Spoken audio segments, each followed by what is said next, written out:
¿Cómo están? Cansado, pero vivo. ¿Cómo es? Ah, sí, sí. La vejez. Es que yo no sé qué me pasa, que llego aquí y me pongo nervioso. Estamos contentos de estar con ustedes hoy acá para estudiar el tema llamados a la libertad. Hoy vamos a concentrarnos en el capítulo 5 de Gálatas, así que si quieren lo buscan para que me sigan por ahí. ¿Cómo estás, querido? Te bendiga. Gálatas 5, llamados a la libertad.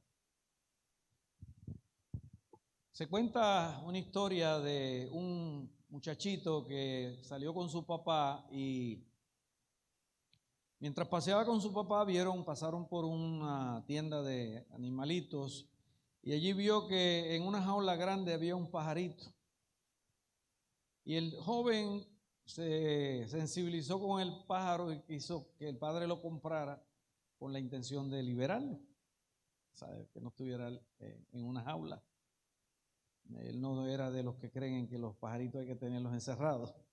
Así que tanto insistió el muchacho que el padre pues lo compró, pero el caballero de la tienda le dijo: este pajarito nunca ha estado libre, él ha vivido siempre en cautiverio y no sabe volar.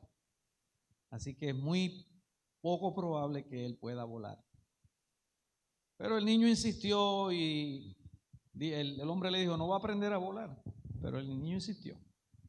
Bueno, dice que después de varios intentos intentando que el pájaro volara, dice que la historia que el pajarito en una muy cansada ya se cayó y se golpeó tan fuerte que murió. El niño aprendió de aquella experiencia y mediante tristeza y lágrimas él aprendió que la libertad de ese pájaro la libertad que ese pájaro necesitaba no se resumía solamente a sacarlo de la jaula o a estar suelto. También era necesario saber volar.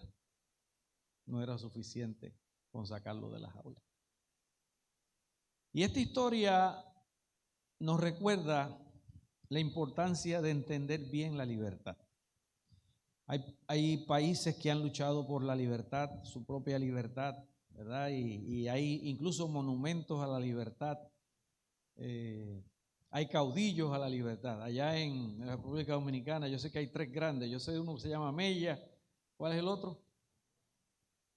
Esos 3, ¿verdad? Ellos tienen claro que esos son los que ayudaron al país a la libertad. Acá en Puerto Rico todavía nosotros no sabemos quién es. Sabemos que hay gente que ha luchado por la libertad, ¿verdad? Pero todavía somos parte de Estados Unidos, así que no. Pero en diferentes lugares incluso hay monumentos a estos héroes de la patria como Simón Bolívar, el gran libertador de las Américas, se le llama, ¿verdad? La libertad es algo que todos necesitamos. Ser libre es algo tan bueno, ¿verdad? Los que hemos vivido en países libres podemos valorarla bien.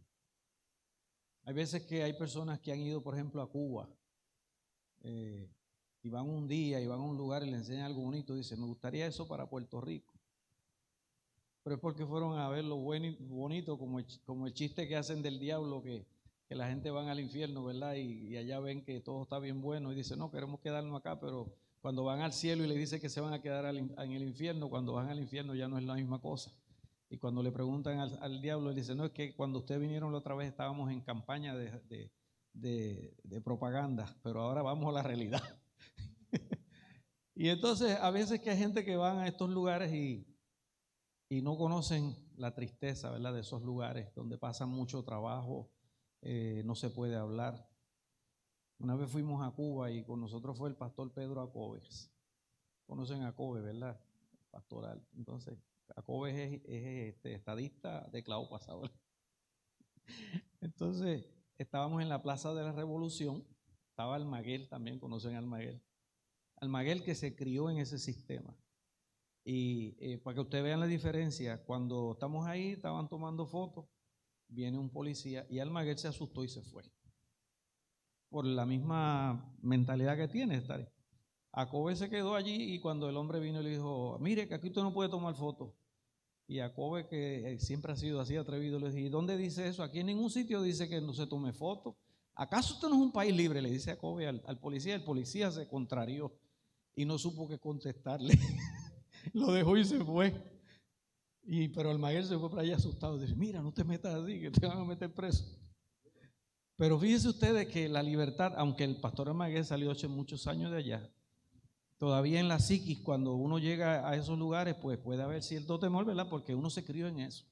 Jacob no, Jacob como aquí él habla como lo que quiera, él se creía que estaba libre.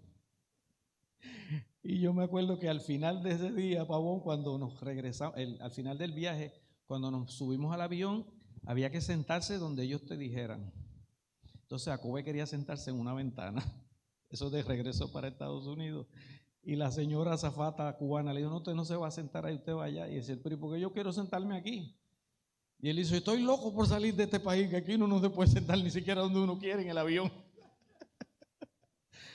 Ese es el pastor Jacob. Pero fíjense que la libertad, nosotros cuando la tenemos, a veces no la valoramos, no nos damos cuenta de la bendición que es ser libre, ¿verdad? Que usted puede hacer lo que usted quiere, que usted puede salir cuando usted quiera. No es así en todos lugares. Y es interesante porque ¿cómo entendemos nosotros correctamente ese don? Porque la libertad es una de las marcas que Cristo nos ha dado. Cristo nos hizo libres. Y esa libertad que Él nos dio tenemos que saberla utilizar, valorarla, ¿verdad? Esa experiencia de la libertad tiene que ser bien utilizada para nosotros. Y en la Biblia hay muchos textos que hablan sobre la libertad y hoy, como le dije, vamos a hablar de Gálatas capítulo 5. Y la lectura vamos a tomarla del capítulo 5, versículo 13 en adelante. Dice así: vosotros, hermanos, a libertad fuisteis llamados. Qué lindo eso, ¿verdad? Solamente que no uséis la libertad como ocasión para la carne, sino servíos por amor los unos a los otros. Porque toda la ley en esta sola palabra se cumple: amarás a tu prójimo como a ti mismo. Pero si os mordéis y os coméis unos a otros, mirad que también no os destruyáis unos a otros. Y luego dice Pablo, digo pues, andad en el espíritu y no satisfagáis los deseos de la carne. Porque el deseo de la carne es contra el espíritu y el del espíritu es contra la carne. Y estos se oponen entre sí para que no hagáis lo que quisierais. Pero si sois guiados por el espíritu, no estáis bajo la ley. Manifiestas son las obras de la carne, que son adulterio, fornicación, inmundicia, lujuria, idolatría, hechicerías, enemistades, pleitos, celos, iras, contiendas, divisiones, herejías, envidias, homicidios, borracheras, orgías y cosas semejantes a estas. En cuanto a esto, os advierto, como ya os he dicho antes, que los que practican tales cosas no heredarán el reino de Dios. Pero el fruto del Espíritu es amor, gozo, paz, paciencia, benignidad, bondad, fe, mansedumbre, templanza. Contra tales cosas no hay ley, pero los que son de Cristo han crucificado la carne con sus pasiones y deseos. Si vivimos por el Espíritu, andemos también por el Espíritu. No busquemos la vanagloria irritándonos unos a otros, envidiándonos unos a otros. La libertad es importante, Pablo nos está diciendo, pero hay que saberla utilizar. Y de qué manera la utilizamos es importante, ¿verdad? Así que ese texto, esta carta en Gálatas, que fue escrita más o menos entre el año 48 y el año 52 antes de Cristo, después de Cristo, fue escrita para la gente que vivía en el área de Galacia. Galacia era una región bastante grande, comprendía varias ciudades o pueblos como Pisidia, que lo escuchamos en la Biblia, Isauria, partes de Liconia, Panfilia, la Panflagonia, Frigia, el Ponto, Armenia Menor, y Galacia fue conocida también como Anatolia, lo que hoy día es Turquía. Así que era en esa área donde Pablo estaba, a ese grupo es que le estaba dirigiendo esta carta.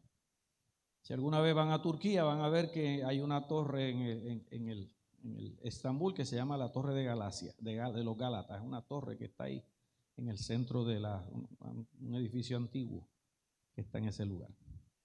Ahora, ¿qué pasa? En ese momento, cuando Pablo escribe esta carta, las iglesias de esa región estaban enfrentando presiones internas y externas.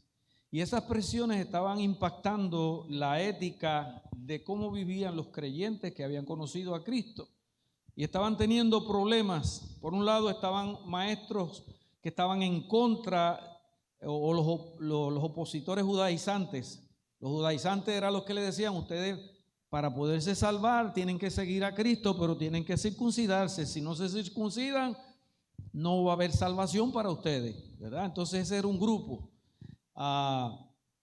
Y le decían eso a los gentiles. Y el argumento era que eso era lo que le garantizaba la salvación. Tenían que circuncidarse. Está en Gálatas 5:2, Gálatas 3:6 también. A ese grupo Pablo lo llama falsos hermanos que se habían infiltrado para controlar la libertad que tenemos en Cristo Jesús y reducirnos a la esclavitud. En Gálatas 2:4 es cuando él dice esa expresión, ¿verdad? No vamos a ir versículo por versículo porque tengo como 60 versículos y no, de que podemos, lo que no tenemos es tiempo. Así que, pero ustedes, yo le menciono el texto y si mientras estoy hablando usted lo quiere mirar, pues lo mira. Así que ese era el grupo de los judaizantes que querían que usted de todas maneras o se circuncida o no vas a terminar de llegar al cielo. Y en el otro lado estaban los creyentes que se estaban dejando influenciar con otros argumentos y presiones porque no querían ser perseguidos por causa de la cruz de Cristo.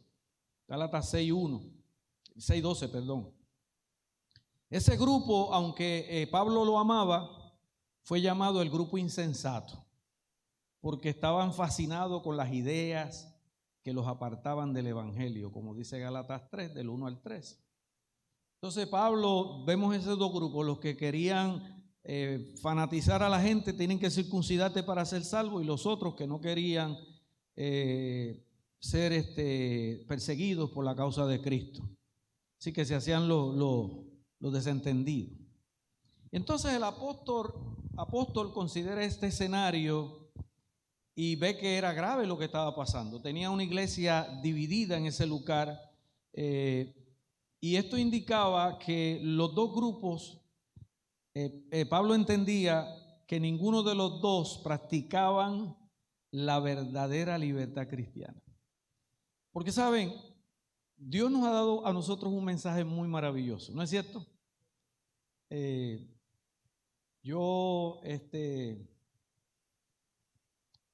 Dios tiene hombres y mujeres fieles en todas las iglesias. Y de hecho, Dios va a salvar gente de todas las iglesias. Al final habrá un solo rebaño y un solo pastor, dice la Escritura. Dios tiene gente sincera en todos los lugares, pero el mensaje que Dios le ha dado a esta iglesia es el mensaje final para este tiempo. No hay duda, usted puede darle vuelta por donde sea, pero este es el mensaje verdadero. Y a veces yo veo que personas vacilan y hay personas que se van al extremo, ¿verdad?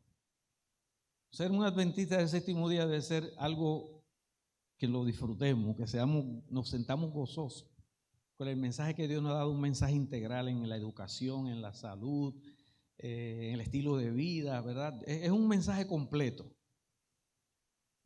Y es un mensaje que requiere también una entrega completa, ¿verdad? Porque yo le decía una vez a unos hermanos, usted, por ejemplo, si usted es testigo de Jehová y usted se convierte a bautista, no hay mucho que usted va a tener que cambiar en su estilo de vida. ¿No es así? No es muy poco. No tendrá probablemente que cambiar su trabajo, a lo mejor va a seguir comiendo las mismas cosas, quizás hasta vistiéndose más o menos igual. ¿No es así?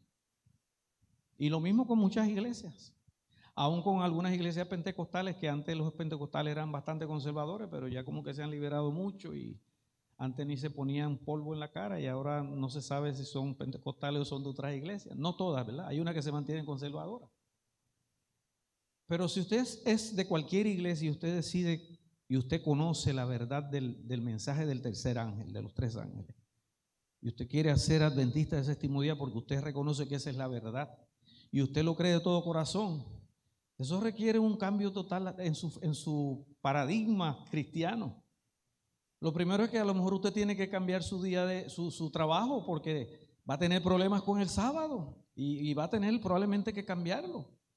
Y va a tener que cambiar su dieta, la forma de comer va a tener que cambiar, los lugares que visitaba, dónde estaba, incluso la manera de adorar, los amigos también, sí.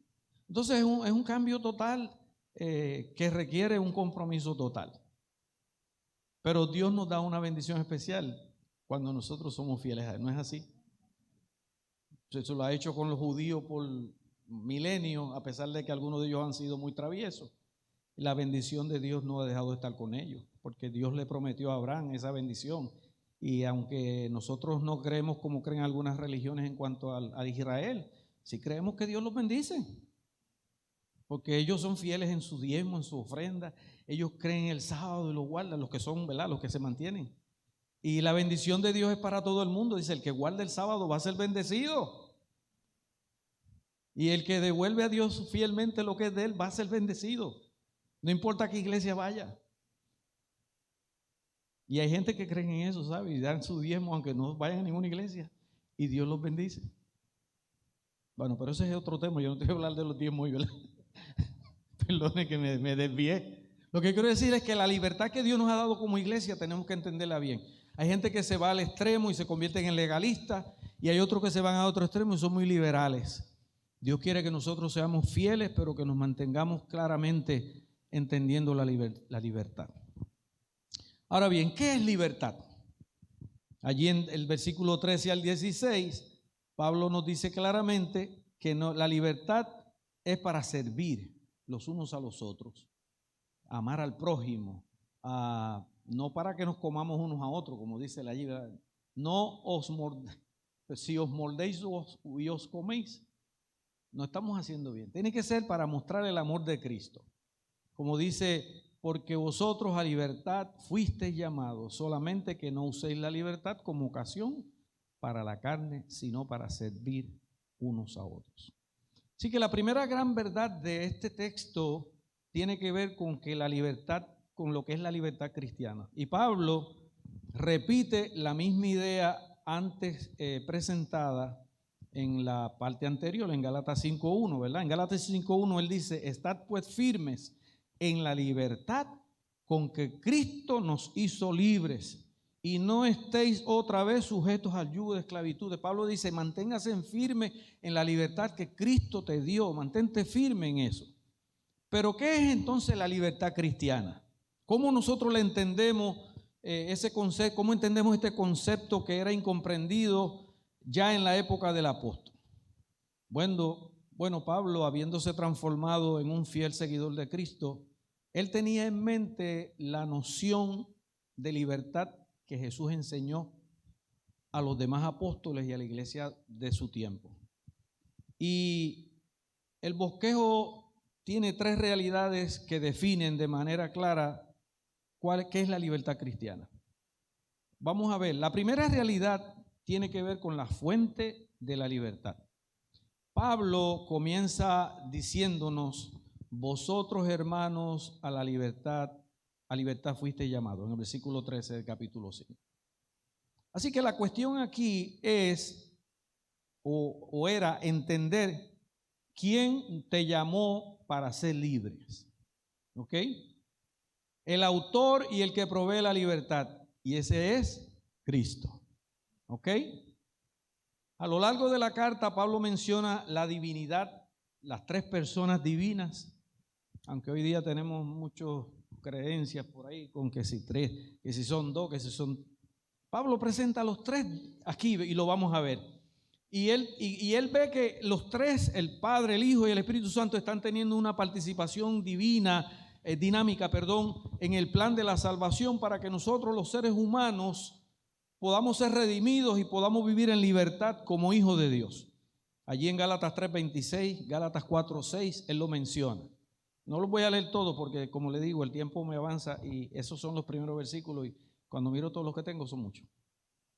Así que Pablo dice, el Dios que provee la libertad es el Dios que nos llama a vivir esa libertad en Cristo. ¿Ok? Dios nos llama para que la vivamos en Cristo. No por casualidad en la carta de los Gálatas se menciona a Dios el Padre, en Gálatas solamente se menciona a Dios el Padre 38 veces. A Cristo se le menciona estoy buscándolo, 38. Cristo es presentado, si no me equivoco, 28 veces y el Espíritu Santo 18 veces.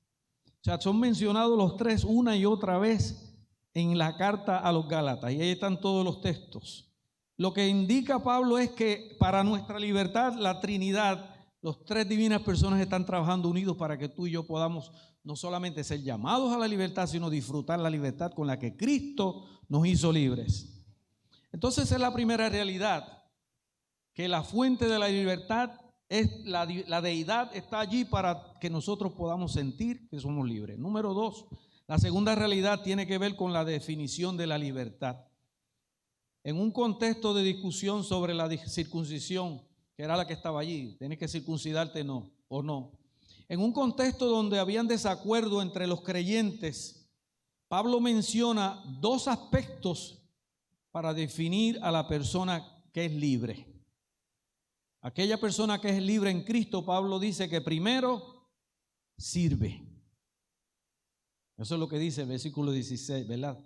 El versículo 13. Solamente que no uséis la libertad como ocasión para la carne, sino servíos por amor los unos a los otros. Así que una de las cosas que caracterizan a la persona libre es que sirve. Puede servir y lo hace con gozo. ¿Ok? Y lo segundo que hace es que esta persona anda. Al hablar de servir, el apóstol combina allí tres términos para definir a la persona libre en Cristo. Fíjese que en el capítulo anterior, Pablo menciona que las personas son justificadas solo por la fe de Cristo, Gálatas 2:16. Y luego agrega que en esa condición, después que hemos sido salvados en Cristo, se nos exhorta a vivir como un siervo, un doulos o un douleo, alguien que sirve, porque un siervo, en esa expresión es servir. El siervo es el que sirve.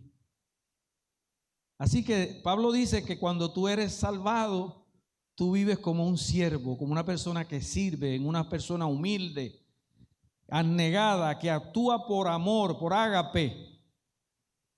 Tremendo, eso lo presenta allí. Y entonces Pablo cita el texto del Antiguo Testamento de Levíticos 19:18, donde él habla de destacar al amor al prójimo, siendo que allí había problemas en Gálatas de relaciones interpersonales. Él dice, aquí tenemos que amarnos unos a otros. Yo creo que aquí en Levitao no hay ese problema, yo espero. Pero hay iglesias que andan jalándose por los pelos unos a otros. Se dicen amén por acá, pero por allá no se dicen amén. Y sabe, la iglesia tiene que provocarse al amor, representar el amor de Cristo todo el tiempo. Ellos mostraban preocupación por los ritos y las ceremonias, mientras por otro lado descuidaban el amor y el servicio a otros. Tenemos que tener cuidado como iglesia, que nosotros también en el tiempo en que vivimos estemos tan preocupados por guardar la doctrina de la fe que nos olvidamos de que tenemos que servirnos unos a otros. Porque eso era incompatible. Pablo dice, esto es incompatible con la libertad cristiana genuina. La libertad no debía ser entendida como una licencia para pensar, hablar y actuar de manera que uno quisiera, ni entre ellos ni en relación a los ritos de la fe cristiana. Y entonces ante eso Pablo destaca que la fe, el amor y el servicio son marcas de Cristo que caracterizan la persona que es libre y que ha sido redimida por Cristo. Y cuando él dice que andemos, Pablo indica que la libertad cristiana es que andemos en el Espíritu. No andando en otro lugar, andar en el Espíritu. En otras palabras, andar según el Espíritu. Es lo que nos menciona allí. Y Pablo se vale aquí de otros de sus escritos, o de una metáfora del Antiguo Testamento para indicar la vida de acuerdo a la voluntad de Dios en el Espíritu. Y entonces eso aparece en muchos lugares, Romanos 6:4, Romanos 8:4, Romanos 13:13, Romanos 14:15, etcétera, etcétera. Pero Pablo lo menciona muchas veces de que debemos andar en el Espíritu. Andar en el Espíritu es vivir la vida permanente en la presencia de Dios, ser guiados, conducidos, dirigidos por el Espíritu Santo. ¿Necesitamos el Espíritu o no lo necesitamos? La iglesia lo más que necesita es el Espíritu. El otro día yo escribí algo ahí en Facebook donde decía: nosotros tenemos una gran maquinaria, la iglesia tiene una gran maquinaria, muchas instituciones médicas, educativas, tenemos casas publicadoras, pero a veces toda esa maquinaria, si no tiene mucho aceite, las bielas empiezan a dar problemas y se puede desbielar. Hay que saturarnos del Espíritu Santo, reclamarlo todo el tiempo. Esa promesa está allí. Elena de White dice que a veces no la recibimos porque no la pedimos, o no somos insistentes en pedirla, o lo pedimos solo de cuando en cuando, pero esa debería ser nuestra oración diaria. Señor, capacítame, lléname, satúrame con tu Espíritu. Y el Espíritu Santo, cuando usted se camina en el Espíritu Santo y usted se somete al señorío del Espíritu, entonces usted vive una vida, como Pablo dice, que es una nueva creación. Gálatas 6:16. Tú te conviertes en una nueva creación. El Espíritu Santo te hace una nueva criatura. Eso es lo que dice, de modo que si alguno está en Cristo es una nueva criatura. El Espíritu Santo nos da eso. Así que eso es la libertad. Ahora, ¿cómo nosotros vivimos en libertad? Gálatas 5:12 al 23, que ya lo leímos, allí lo dice, que los deseos de la carne contra el Espíritu y del Espíritu contra la carne son diferentes, ¿verdad? Hay ese antagonismo de una lucha contra el otro. Así que vemos eso. Y la segunda gran verdad que nosotros aprendemos en este versículo que estamos estudiando es cómo vivir la vida cristiana, o la libertad cristiana. Dios es el autor y el proveedor de esa libertad. De Dios proviene toda la orientación de cómo podemos vivirla en el Espíritu. Y Pablo enseña 3 puntos que tú y yo como hijos de Dios necesitamos entender para vivir mejor la libertad que Él nos ha dado. El primer punto, para vivir la libertad cristiana, primero es necesario tener conciencia del gran conflicto en el que la libertad está insertada. Nosotros vivimos una lucha constante, la lucha de la carne y el espíritu, que Pablo la menciona aquí en Gálatas, pero la menciona en Romanos 7, donde él lo presenta bien claro, ¿verdad? Lo que quiero hacer es lo que quiero hacer es lo que no hago, y lo que hago es lo que no quiero hacer. Y yo veo esa lucha constante en mi cuerpo, que lucha la carne contra el espíritu, y luego me doy cuenta de que yo no puedo, y luego él dice: miserable de mí, ¿quién me librará del cuerpo de muerte? Y él dice: gracias doy a Dios por Jesucristo. Nosotros tenemos que entender, para poder vivir en libertad, que el espíritu está presto para ayudarnos, pero Jesús dijo: la carne es débil. Y para poder vencer tenemos que someter a Dios los deseos de la carne. Y no es tan fácil, es fácil decirlo, pero una cosa es decirlo y otra es hacerlo. Elena de White dice que la lucha más difícil que tenemos que pelear es contra nosotros mismos, dice ella, contra el yo. Contra el yo. Y eso es una lucha constante, diaria, que la tenemos todos nosotros. Por ejemplo, venir a la iglesia hoy, para algunos de ustedes fue una lucha. Digo, no porque no querían venir, porque tenían muchas cosas que hacer. Y entonces uno dice: llego a la iglesia, estoy cansado, estoy reventado, pero tengo que ir. Y bueno, gracias a Dios ustedes dejaron que el espíritu venciera y están aquí. Pero hay otros que a lo mejor ya están planchando orejas, a lo mejor ya se acostaron a dormir, o si no, la están calentando para plancharla. Es una lucha constante. Nos reímos porque es algo que nos pasa, ¿verdad? Voy al templo, no me quedo. Eso es parte de la lucha espiritual. Sabemos que si venimos al templo nos encontramos, alabamos al Señor, pero el cuerpo es débil, ustedes lo sabemos, o sea, eso no es adiós. Después de tantos años caminando aquí no nos vamos a dar cuenta unos a otros. Y reconociendo eso es importante porque usted sabe que usted está en una lucha espiritual. Nosotros no vemos, y Pablo lo dice una y otra vez, ¿verdad? Allí en el libro de Efesios 5, que nuestra lucha no es contra carne y sangre. Si fuera contra carne y sangre, es contra principados, contra potestades, contra malicias espirituales en los aires. El enemigo está en todos lados. El diablo también viene a la iglesia, no cree que él se queda en la casa, él viene. Él y sus demonios van a todos los cultos. Sí, esos se conocen todo lo que nosotros conocemos. Ellos vienen con otro propósito, pero es así. Esa lucha está ahí. Así que lo primero que usted tiene que reconocer es eso. La lucha de la carne y el espíritu. El término griego para carne es sarx. Y en ese contexto Pablo indica que la carne no es otra cosa que el lado humano degradado. Eso es lo que quiere decir la palabra. Nosotros no tenemos, el espíritu dice, la carne nuestra humanidad degradada está luchando contra el espíritu. O sea, no es lo mismo cuando Adán antes de la caída, a nuestra humanidad degradada, Cristo la tomó con 4,000 años de pecado, nosotros con 6,000 años de pecado, todavía más degradada. Así que nuestra lucha no es fácil. Por eso es que tenemos que abandonarnos totalmente en los brazos del Señor, porque solo nosotros no podemos. Él lo dijo. Humanamente la carne no puede. Y Pablo dice que son opuestos. Él dice antikeimae. Son hostiles uno contra el otro. Uno tiene la intención, uno desea, intensamente, objetivamente desea de forma buena, pero por el otro lado está lo contrario, que no quiere. Y esa lucha está ahí. Así que lo primero que tenemos que entender es estar conscientes de que hay un conflicto entre la carne y el espíritu en esa libertad que Dios nos ha dado. Número 2, vivir la libertad cristiana implica rechazar las obras de la carne. Y las obras de la carne se presentan o representan los modelos alternativos de vida basados en una distorsión de la comprensión y experiencia de la libertad. Por ejemplo, el mundo pecaminoso ofrece muchos caminos, muchas rutas para seducirnos y para esclavizarnos, para que el humano quede en pecado. Y Pablo deja claro que las llamadas obras de la carne son incompatibles con la verdadera libertad cristiana. Si queremos ser libres como cristianos, no podemos enredarnos en los asuntos de la vida.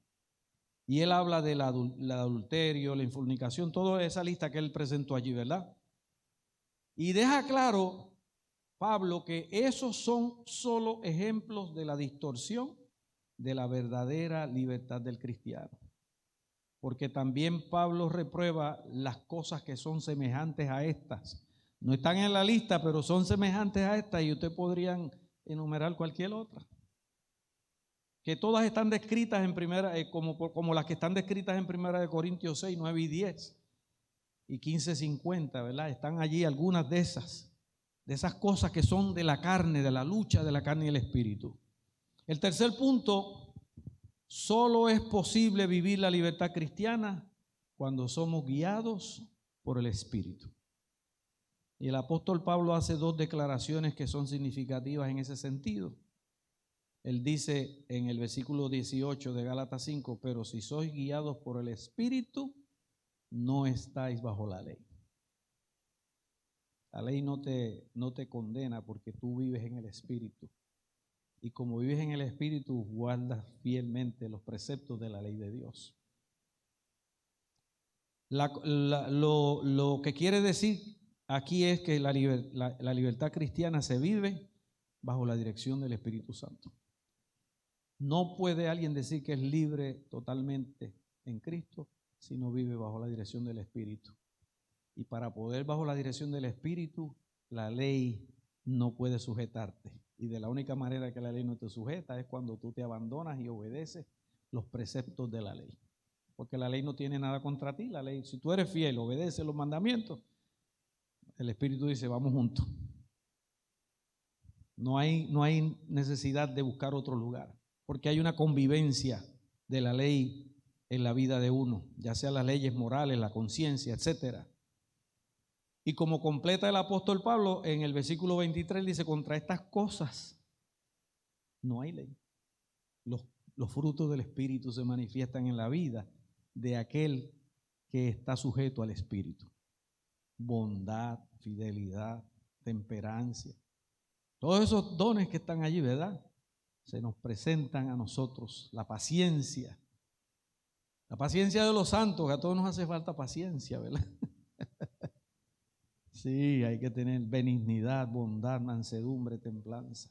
Contra eso, dice Pablo, no hay ley. No hay condenación contra una vida genuina, no hay condenación contra una vida que vive en libertad genuina en Cristo. Fíjese que el Pablo está enseñando aquí, aún después de la caída, aún después del pecado, aún después del gran conflicto entre el bien y el mal, Pablo llama al ser humano, o Cristo, perdón, llama al ser humano a que seamos libres en Cristo. A pesar de que vivimos en un mundo pecaminoso, Dios quiere que tú y yo seamos libres. Él quiere que tú y yo tengamos libertad. Y para eso es necesario entender que la libertad tiene un aspecto positivo y un aspecto negativo. Y ese doble aspecto negativo, ese doble aspecto de la libertad es un imperativo moral. Y el aspecto negativo, por ejemplo, el aspecto negativo indica las limitaciones de la libertad. Y el aspecto positivo indica las concesiones que tenemos en la libertad. En uno están las concesiones y en otro lo que son las limitaciones. Cuando se vive solo enfocado en el componente que es propositivo, a veces la libertad se lleva al exceso del libertinaje. Cuando la gente solamente ve esa parte. Como muchas iglesias predican, ¿verdad? No importa lo que tú hagas, no importa cómo tú estés, todo está chévere, todo chilling, ¿verdad? Pero eso no es verdad. Porque entonces, ¿para qué es el evangelio? El evangelio no es para cambiarnos. El evangelio tiene que hacer una transformación. Si no hay transformación, pues no es un evangelio, porque el evangelio cambia. Jesucristo nos recibe como somos, en eso estamos de acuerdo. Tú vienes como eres, pero Él no te va a dejar como te recibió. Él nos va. Exacto, porque si te va a dejar igual, entonces ¿para qué vienes a Él? ¿Verdad? Así que hay un cambio. Y hay personas que piensan que venir a la fe es sencillamente aceptar a Jesús como Salvador personal y ya se acabó todo. Y es cierto que Él nos salva, pero Jesús nos salva de nuestros pecados, pero Él quiere que nosotros nos mantengamos cerca de Él. ¿Y cómo nos mantenemos cerca de Él? Como dice Él, en Juan 15, Él dice que sin mí tienes que llevar fruto. ¿Verdad? Tienes que llevar fruto. Todo pámpano que está conmigo, ese va a llevar fruto. Y para llevar fruto hay que estar cerca de Cristo, conociendo su palabra, conociendo su voluntad, conociendo su espíritu. Y eso nos va a ayudar a tener la verdadera libertad, ¿verdad? Porque tenemos. Ahora, el otro punto es cuando nosotros nos vamos al otro lado restrictivo y empezamos a reprimirlo todo y nos vamos al legalismo. Entonces, los dos extremos son negativos. Tenemos que ser personas centradas en Cristo. Eso es lo que nos va a ayudar. Óyeme, yo puse eso ahí, a mí se me olvidó pasarla, ahora que me doy cuenta. Ahora que miré, bueno, ya voy acabando, pero hoy no sé qué me pasó. Pero está bien. Sí, no, está bien, pero me concentré acá teniéndolo allá. Allá. Sonia cumplí el 19, no cumplí 19, el 19 cumplí años, cumplí 65. No, ya la edad es la edad, olvídate de eso. Ahora bien, la libertad tiene unos alcances, ¿verdad? Ya todo esto ya yo lo hablé. Si hablamos de servir, de andar, cómo vivir en libertad. Ya hablé de esto. Muy bien, perdónenme. Sí, hablábamos ahora, ¿verdad? Que cuando permitimos que el Espíritu nos guíe, hasta el final. Vamos a ver. Así que Dios nos ha llamado a vivir en libertad en Cristo, y en el libro de Gálatas 5, 24 al 26, Pablo dice: los que son de Cristo han crucificado la carne con las pasiones y deseos. Si vivimos por el Espíritu, dice él, andemos en él, también en él por el Espíritu. No nos hagamos vanagloriosos, irritándonos unos a otros, envidiándonos unos a otros. Así que la tercera verdad que aprendemos del texto que estamos estudiando es sobre el alcance personal y colectivo de la libertad. El alcance de la libertad. Eso es lo que, ahí estoy ahora. Así que, ¿cómo impacta la libertad al que es redimido? ¿Hasta dónde lo alcanza? ¿Hasta dónde nos lleva? Y a partir de eso, ¿cómo también alcanzamos a otras personas con nuestra libertad? Fíjese que estar en Cristo implica estaurosán, o crucificar, matar en la cruz los deseos carnales. Es decir, sacrificar la carne, el yo pecaminoso tiene que ser crucificado, que es lo que dice allí el apóstol, ¿verdad? Los que son de Cristo han crucificado a la carne con sus pasiones y deseos. Hay que crucificarla en la cruz. Y esa es una obra que no es nuestra, es obra del Espíritu.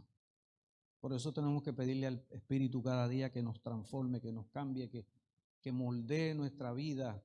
Un texto que yo aprendí de un pastor hace un tiempo, que lo uso a menudo en mis oraciones, es el de David. Crea en mí, oh Dios, un corazón limpio, renueva un espíritu recto dentro de mí. Yo lo repito a menudo. No he logrado todavía me falta, pero sé que me hace una mejor persona porque reconozco que necesito. Y lo incluyo en mi oración, Señor. Y lo aprendí de ese pastor, me decía que él lo recitaba como parte de su oración. Necesitamos pedirle al Señor que nos cambie, que nos dé un nuevo corazón. Y hay que hacerlo todos los días, porque recuerden que la santificación es un proceso de toda la vida. Somos justificados instantáneamente por la gracia de Cristo, somos salvos al instante. Pero ahí viene el proceso de diariamente caminar con Él, ¿verdad? Así que es una obra del Espíritu en la vida nuestra, pero a continuación se menciona el impacto que eso tiene en la relación con el prójimo. Y no debería ser diferente, porque la experiencia de la libertad del creyente es una dimensión vertical con Dios, pero también horizontal con mis demás seres humanos, ¿verdad? Mis compañeros tienen que ser impactados también, porque la grandiosidad de la obra hecha en la vida del creyente es cuando impacta la vida de otros también. No solamente él es salvado, sino que también impacta a la sociedad en la que vive. Y somos librados de varias cosas. Es importante entender ese tremendo alcance de esa libertad. La libertad tiene un alcance grandísimo. Déjame ver si no. Ajá, creo que estoy bien todavía. Estoy medio perdido hoy en los temas aquí. O sea, en el tema estoy bien, pero la combinación. Pero fíjense ustedes, una de las cosas que va a pasar son tres cosas o tres C, que tiene que ver con la culpa, con la condenación y con el castigo. Porque eso es las tres consecuencias que tiene el pecado, y que son consecuencias graves y que ocurren en la vida de cada pecador. El pecador se siente culpable, se siente condenado y piensa que debe ser castigado por su pecaminosidad. Pero la redención obrada por Jesucristo, que fue provista por Dios el Padre a través del Señor Jesucristo, a Él sea la gloria, por medio del Espíritu Santo proporcionó para nosotros eso que era nuestra culpa y pecaminosidad. El Espíritu Santo lo cambió, y esa culpa, esa condenación y ese castigo Dios los cambió y nos dio libertad de la culpa del pecado. No hay condenación para los que están en Cristo Jesús, aleluya, dice la Escritura. Pablo destaca que también hemos creído en Jesucristo para ser justificados por la fe en Cristo, Gálatas 2:6. Y el término que él utiliza es dikaiutai, que significa justificados, y significa que hemos sido vindicados, que hemos sido declarados libres, justos, reconciliados, que estamos considerados libres en conformidad con los requerimientos de la ley, lo que en el lenguaje forense incluía la liberación de la culpa. Así que Dios nos liberta de la culpa del pecado. Cristo nos liberta del pecado. Y Él, bendito sea su nombre, Él asume en nuestro lugar. Lo otro que hace el Señor es que nos liberta de la condenación de la ley. Él nos lo recuerda en el Gálatas 3:13. Cristo nos redimió de la maldición, catara, que quiere decir imprecación, condenación de la ley. Pablo dice, Cristo nos liberó de la acusación que la ley hace contra nosotros. ¡Qué bendición! Y dice Gálatas 3:13 que por nosotros Él se hizo maldición. Y como dice Gálatas 4:4, un texto bien conocido, porque llegado el cumplimiento del tiempo, Dios envió a su Hijo nacido de mujer y hecho sujeto a la ley para que redimiese a los que estaban bajo la ley. ¿Saben para qué? Para que recibiésemos la adopción de hijos. Gálatas 4 y 5. Ya nosotros no somos arrimados, nosotros somos hijos de Dios. Por eso, si somos guiados por el Espíritu, no estamos bajo la ley, como dice Gálatas 5:18. Cristo nos libró de la maldición, de la condenación de la ley, porque Él asumió esa condición que era nuestra. Como dice el libro Deseado de toda la gente, páginas 16 y 17, que Cristo, se me olvidó ahora mismo, me lo sé de memoria y se me olvidó. Cristo participó Cristo murió por nuestros pecados en los que no había participado, para que nosotros pudiéramos recibir la gloria de Él en la cual nosotros no habíamos participado. Y es algo más, pero se me olvidó porque no lo repito a mí. Pero al final dice, por su llaga fuimos nosotros curados. Está en el libro el deseo de toda la gente, en la página 16 al final y principio de la otra. Bueno, así en la versión que yo tenía. Cristo tomó sobre Él lo que era nuestro para que nosotros tengamos lo que es de Él. ¿No es eso maravilloso, hermano? Nosotros no lo merecíamos, pero Él nos lo dio por gracia. Y nos dio libertad de la condenación de la ley. Y número 3, Cristo nos dio libertad del castigo eterno. Pablo menciona al recordar las obras de la carne en Gálatas 5:19 que los que practican tales cosas no heredarán el reino de los cielos. Gálatas 5:21. Así que los que se dejan guiar por el Espíritu Santo y viven la libertad en Cristo experimentan aquí ahora los frutos del Espíritu. Y en el futuro poseerán la herencia del reino celestial.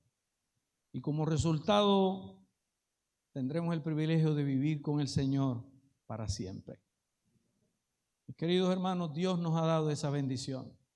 Saben que el modelo de la libertad que inspiró a muchos testigos a lograr conquistas como las libertades sociales, las libertades civiles, políticas, las libertades religiosas, todas esas iniciativas que han ocurrido a través de la historia tuvieron su origen en personas cristianas y fueron iniciadas en países cristianos y luego difundidas a todo el mundo. Las leyes civiles, las primeras leyes en el 1215, la Carta Magna que se le llamaba, la Declaración de la Independencia de 1776 en Estados Unidos, la Declaración de los Derechos Humanos en 1948 después de la Segunda Guerra Mundial, la Convención de Estados Unidos de los Derechos Humanos de 1969, campañas de abolición de la esclavitud por personas como Richard Baxter, John Wesley,